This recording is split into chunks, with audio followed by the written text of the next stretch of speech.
Through my 50 years of woodworking, I've learned there's nothing quite like the impact of a handmade gift. In this video, I'll walk you through some simple wood projects that make perfect gifts. Instead of spending money on overpriced, generic, store-bought items, you'll be crafting gifts with true character and quality. Gifts of love, something money just can't buy. The first gift I want to mention is something that's actually rather common, and that's cutting boards. Now, the nice thing about giving cutting boards as a gift is that they're always appreciated and everybody needs them. Even if they have a cutting board. Okay, most people have a cutting board. They have a plastic one or maybe a bamboo one that they bought at, say, Walmart or Target or someplace like that, and that's fine. But there's a difference between having something like that and having a handmade, beautiful cutting board, okay? And people appreciate that handmade look. They appreciate that the fancier look, okay? And you don't have to do a lot to make it fancier. This one here, this is a long grain cutting board, and this is made of cherry.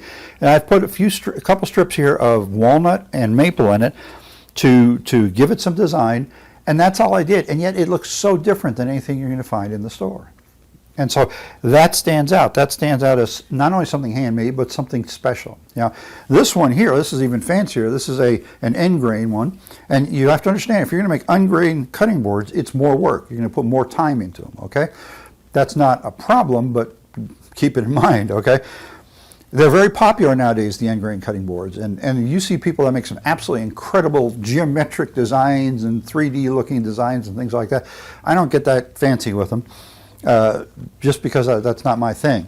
But the idea of having a cutting board like that, and people are going to love it, okay? And then here we've got one, this is like a river. Now, this really wouldn't work so well as a cutting board because the epoxy would end up getting scratched up. But let me tell you a little secret here, okay?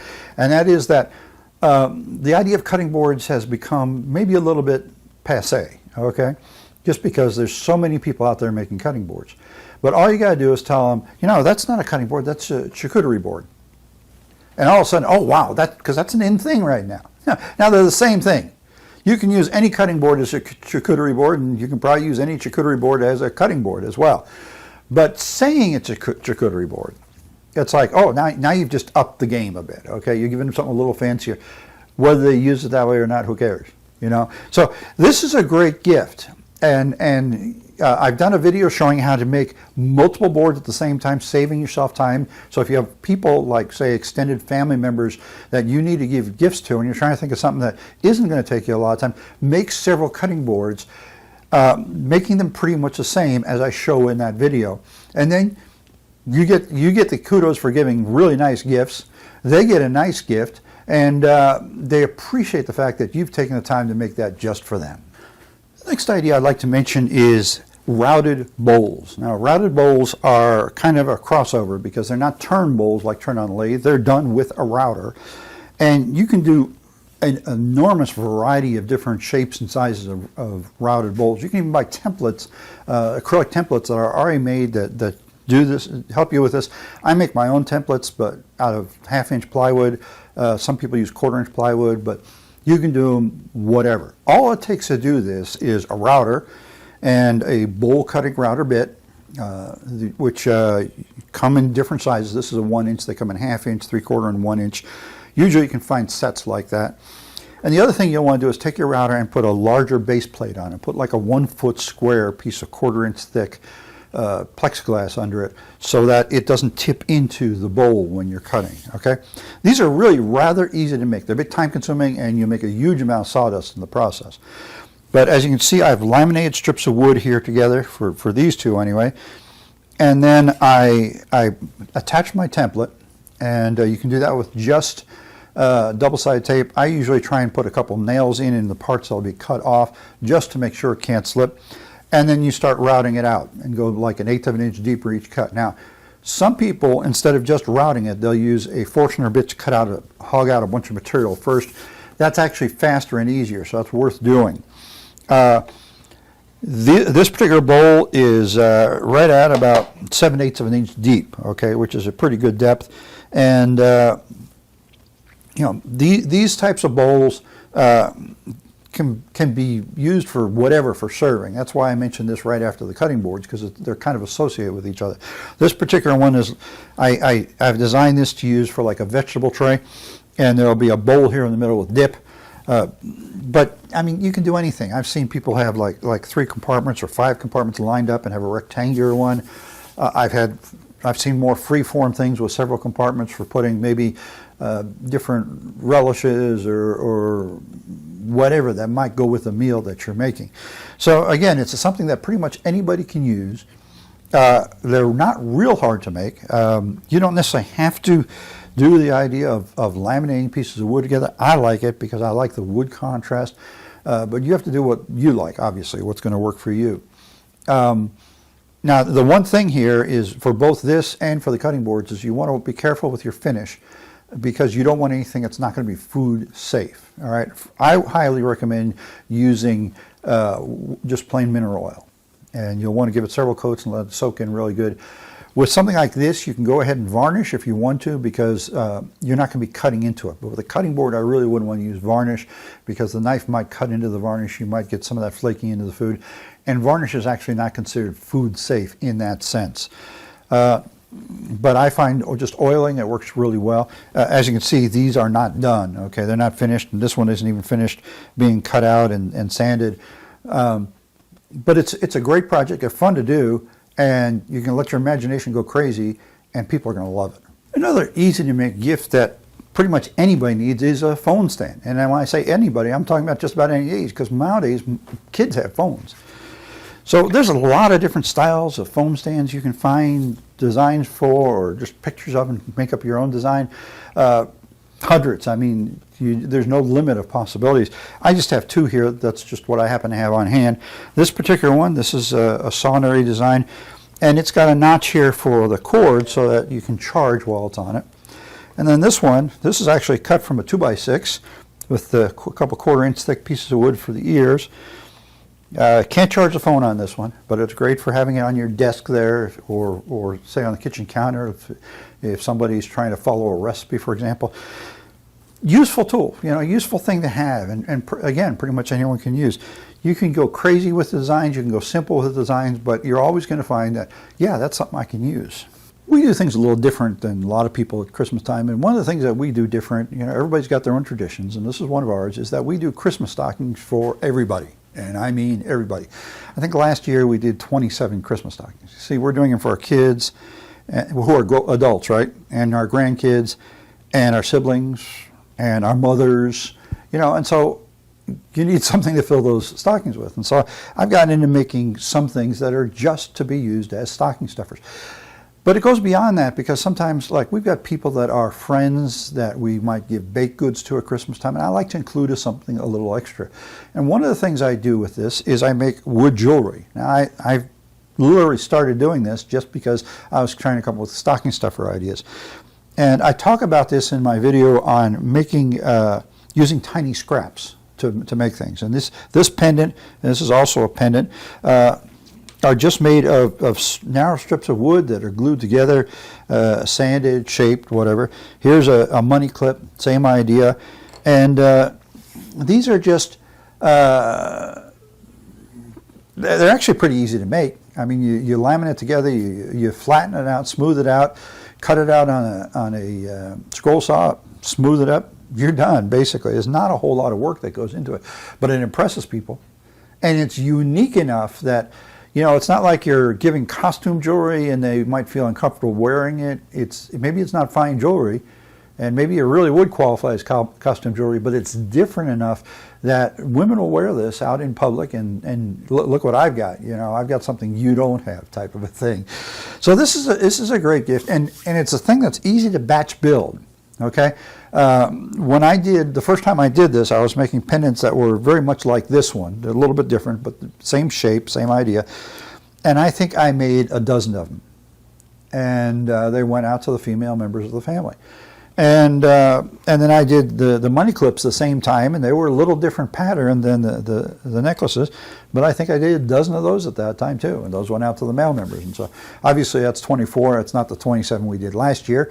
Our list has grown a little bit, but it's given me a way of giving people something that's really personal, really special, without investing a lot in doing so. This is just supposed to be a fun little thing, but they're getting something nice in the process and something that's somewhat impressive. If you got kids in the family that you want to make gifts for too, then obviously the easiest thing or the easiest idea to come to mind is toys, like a rocking horse. I made this rocking horse for my grandkids a couple of years ago, and it actually stays here at our house, so that when they come to visit they play with it, and it gets plenty of use. It needs the times when they're not here so they can rest up.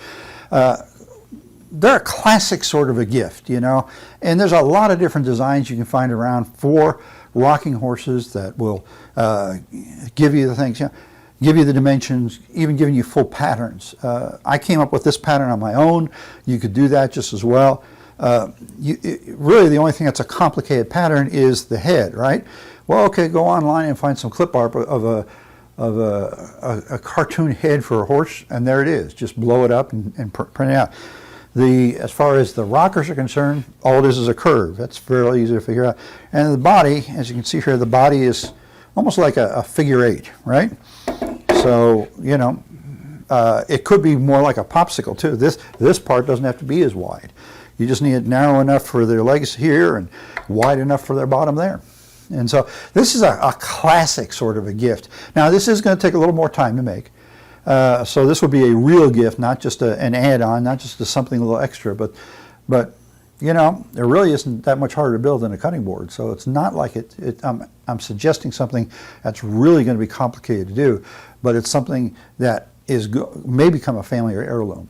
Very easily could become a family heirloom, going down to your kids and even their kids and their kids, 3 or 4 generations down, and that would be something really great. Since we're talking about kids, we really need to talk about toy cars, right? They're another classic sort of a children's gift that you can make out of wood, and there's a couple examples here. Well, this one isn't really a car, that's a duck, but you know, whatever. Kids like stuff they can roll around on the ground, especially little boys, but little girls do too. And this is so much of a part of a Christmas, at least in the old times, that it's just a great tradition to bring back. Now you can make simple, you can make complex. You know, I've made some cars that were literally as simple as this duck. You just cut out from a 2x4, add some wheels, well, paint it and then add some wheels. That's about it. This car is a little sport car. That's a little bit fancier. It's got 3 pieces, but then we get a little bit fancier now, and we go in a truck with multiple pieces. And I'll tell you, I've seen some people make some trucks that were absolutely incredible, you know, using different kinds of wood and a lot of detail. It all depends on you. Just remember, kids are going to be using this, so make it strong, and, you know, keep in mind there's a good chance it might get broken sometime. But still, kids still love the old-fashioned toys. They love their new toys too, but my grandkids love the old toys. So they play with them. Matter of fact, we have a toy box in our family room, and our toy box is doing the old wooden wagons, children's wagons, and pretty much all the toys in it are old toys. You know, we've got Tinker Toys in there, but not the new Tinker Toys. We got the old Tinker Toys. We've got the old wood blocks. We've got things like that, and our kids love playing with them. We've got things like this too, and our kids love playing with them. So don't think that kids won't appreciate your craftsmanship. They may not appreciate the fact that, yes, this is handmade, that makes it special, but they'll appreciate what you've done for them nonetheless. Boxes are a fun little gift to make, and you can, of course, use boxes for a lot of different things. You can make them a lot of different styles. I could actually only find one box here in the house. Apparently, I've given away all the boxes I've made. This is actually a recipe box that I made Mother's Day, and we've got a video online showing how to make this, but boxes are one of those things you can really personalize a lot, and you can get as simple or as fancy as you want.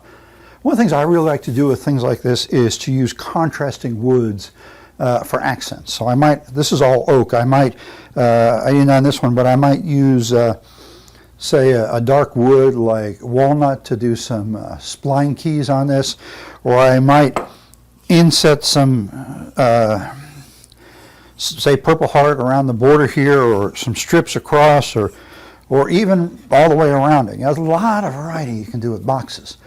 And again, it's something that you can do it very, very personalized. You can make 10 boxes for 10 different relatives and make them all unique just by the accents. Maybe the box itself is basically the same, but the inlays or the other things you do where you're using a little bit of an exotic hardwood in there as an accent will really make them stand out from each other, and they'll be very individual gifts.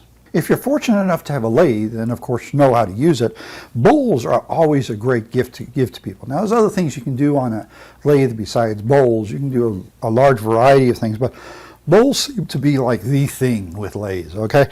Here are just a few different bowls that I've done, and let me tell you, I'm no expert on the lathe. I have a lathe, I use the lathe, I enjoy the lathe, I just don't have enough time for doing the things.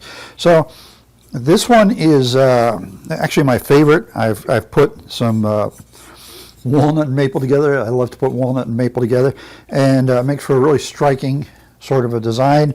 This is actually a piece of mesquite from a tree that I to take down in the backyard. And mesquite's very, very hard wood. It's one of the hardest woods around. Very hard to work with, but it turns really well.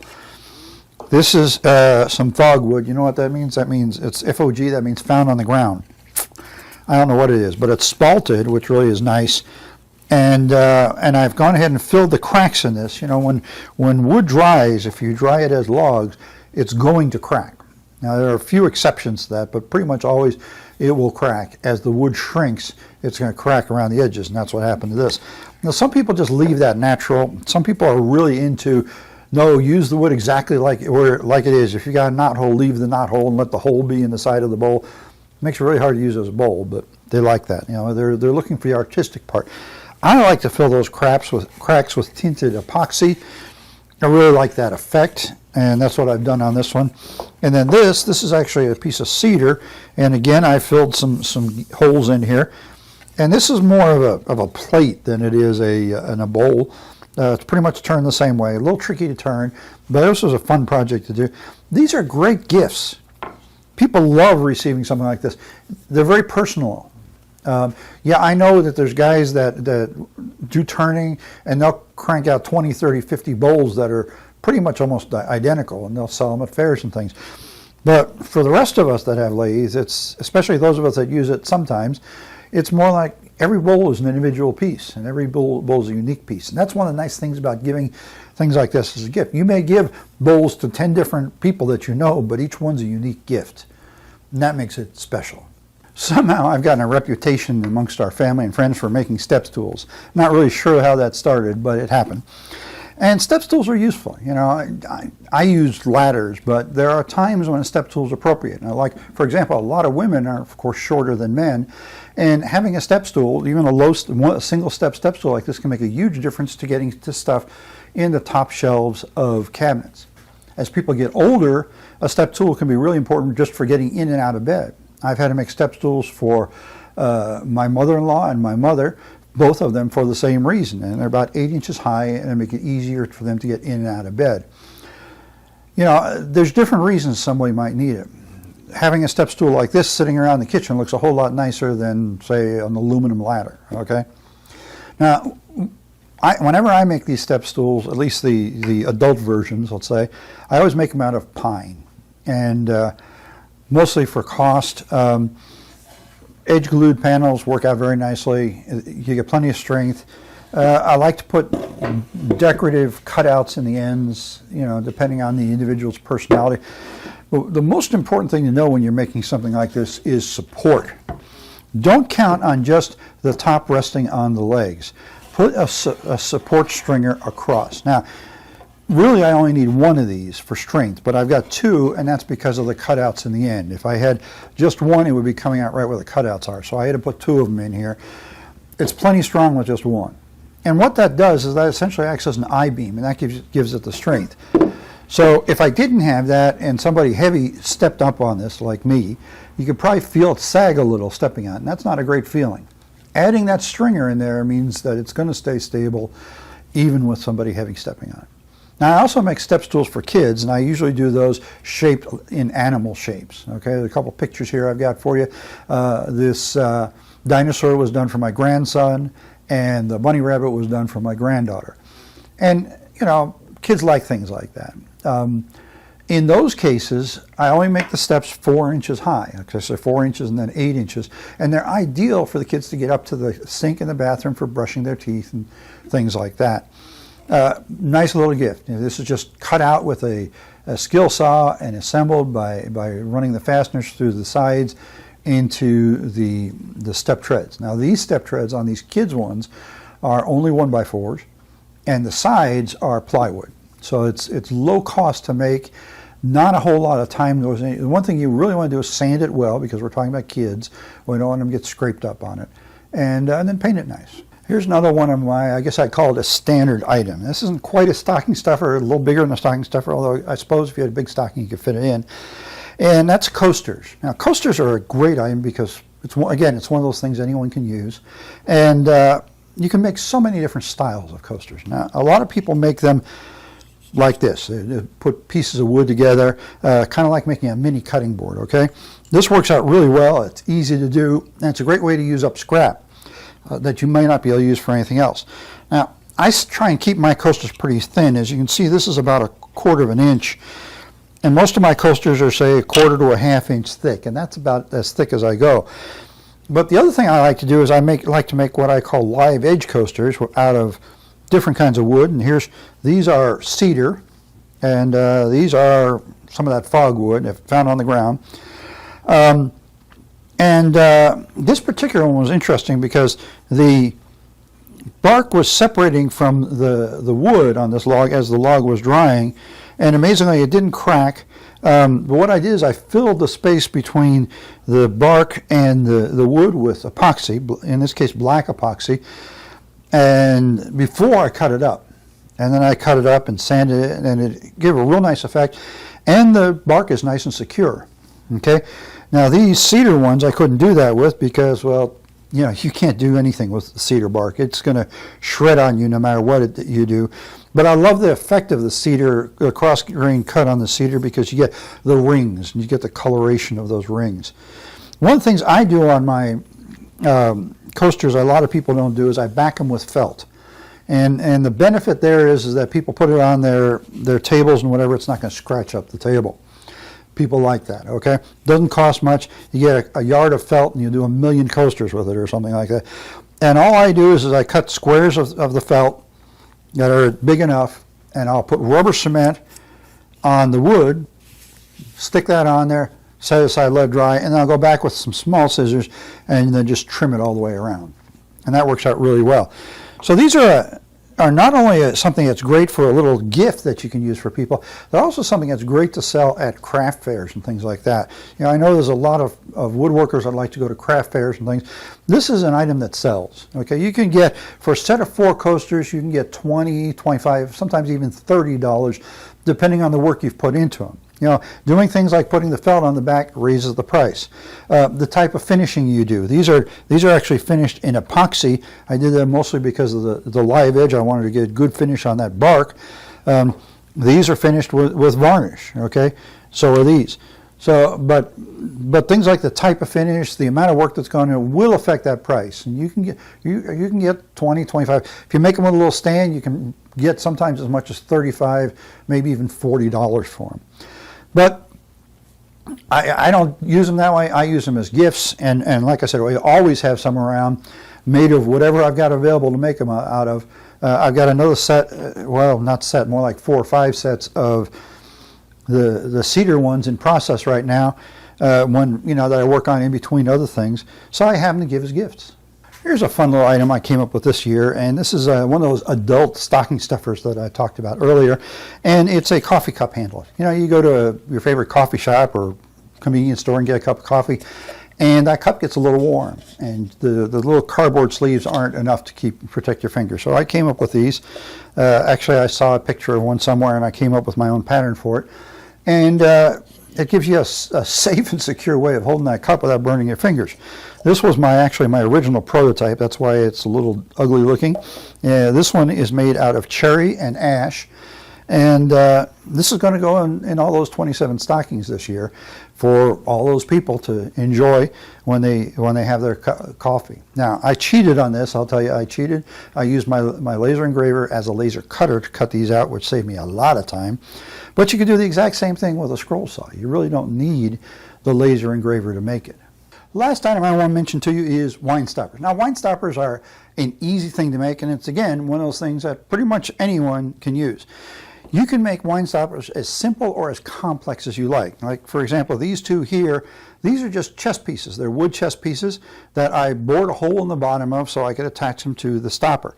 And by the way, you can buy the stoppers, these metal stoppers with the rubber on them, a lot of different places. Amazon, they've got them, okay?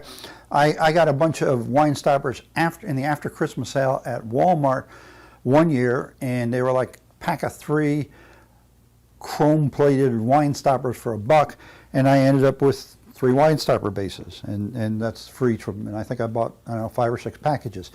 So again, this is something I keep on hand, and there's a lot of ways you can do it. Like I said, these two here were done with chest pieces. These two were turned. This is supposed to look like a mushroom, and this is just yeah, whatever that is.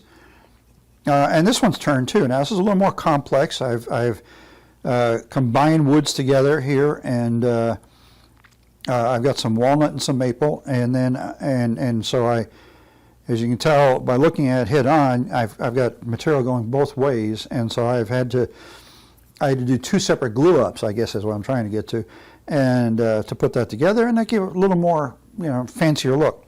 Now, one of the things I've learned about wine stoppers, and this is kind of important, is watch out for height. If you look at these, this is the shortest one here, and that's probably the best wine stopper. And the reason I say that is, you put this wine stopper in a bottle, and you might have trouble fitting in the fridge. And so, a lot of the wine stoppers I'm doing now, compared to what I did before, I'm trying to keep them shorter, like this mushroom here, okay? You know, a chest king is going to be that much higher. Again, that's going to be hard to get into the fridge. So that's something to keep in mind with these. A really nice thing you can do if you do with the chest pieces, though, is that you can give them a pair. Now they've got a wine stopper for white wine and one for red wine. That works out kind of nice, you know. And you can use other figurines. I've done these with Star Wars figurines. I've done them with just, you know, whatever I could get. And that's before I started turning them on the lathe.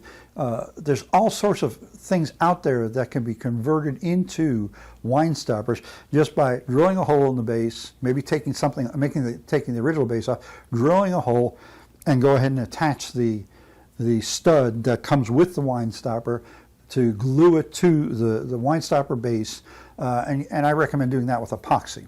Okay, so that's the last of our ideas, and I hope I've given you some things to think on here. This is by no means everything you can do. There's a lot more you can do, but this ought to give you something to start with.